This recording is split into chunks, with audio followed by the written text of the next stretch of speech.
District magistrate উনি হচ্ছেন কিন্তু প্রধান। সেম এই এনজিওর দায়িত্বে আমি ওই জায়গাটাতে আছি। তো আমাদের মালদা জেলায় কতটা ব্লক আছে, কতটা অঞ্চল আছে, কতটা গ্রাম আছে, কতটা বুথ আছে, প্রত্যেকটা জায়গায় বিভিন্ন জায়গায় গিয়ে এই পাঠশালা প্রজেক্ট এবং আমার এনজিওর তরফ থেকে যেসব হেল্প যাতে আমি অসহায় গরিব দুঃখী মানুষের কাছে পৌঁছে দিতে পারি, তার জন্য টানা 2 বছর ধরে আমি এখানে আমার টাইমটাকে, আমার শরীরটাকে, আমার সোশ্যাল ওয়ার্কের জন্য, সেবামূলক কাজের জন্য আমি সঁপে দিয়েছি। পেশায় একজন গ্রামীণ চিকিৎসক। এটা নয় যে আমি হয়তো কোনো কিছুই করি না, এটাই হয়তো আমার কাজ, সেটাও না। আমি আমার চেম্বার বন্ধ করে আপনাদের মতন ছেলেদের জন্য, মেয়েদের জন্য, দিদিদের জন্য, বোনদের জন্য প্রত্যেকটা দিন, দৈনিক দিন সময় বের করেই আসছি। গতকালকে আমি কালিয়াগঞ্জে ছিলাম। ওখানে আমার প্রদীপ স্যাররা, সুশীল স্যাররা জানেন যে কালিয়াগঞ্জে ওখানে মহিলাদেরকে আমি, দিদিদেরকে আমি হাতের কাজ দিতে পেরেছি, যেটা ওখানকার মহিলাগুলো, দিদিরা খুবই আনন্দিত। কারণ সবারই একটা কথা যে দাদা, বাচ্চা তো পড়াচ্ছে একটা দিদি, যতটুকুনি পায় দিদি পাচ্ছে।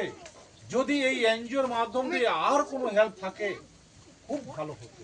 অবশ্যই আছে দিদিরা, আপনারা চাইতে গেলে আপনারাও পাবেন, কিন্তু হ্যাঁ, আপনাদেরকে আগে বিশ্বাস করতে হবে। বিশ্বাস যদি না করতে পারেন তাহলে কিছু পাওয়া যাবে না।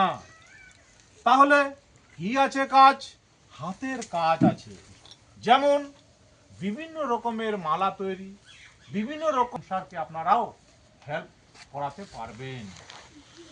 তো এইবার যে বিষয়টাকে নিয়ে আমি এখানে এসছি, সেই বিষয়ের দিকেই আমি যাই। যেহেতু আজ আমরা এতগুলো বাচ্চাকে নিয়ে বসছি, তবে গার্জেনগুলো যদি আসতো তাহলে মনে হয় আরো ভালো লাগতো।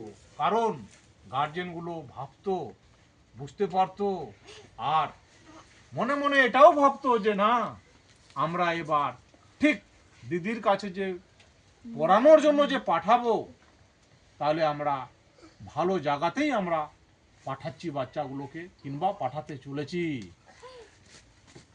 এইবার বলি, সর্বপ্রথম দিদিকে এখানে পাঠশালা প্রজেক্ট থেকে আমাদের জীবনদানের মাধ্যম দিয়ে, আমাদের এনজিওর মাধ্যম দিয়ে আমরা উনাকে একটা লাইসেন্স দিব।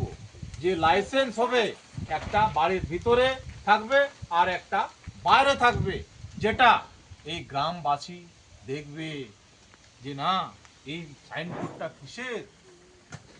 ওখানে নম্বর থাকবে আর একটা সার্টিফিকেট থাকবে দিদি।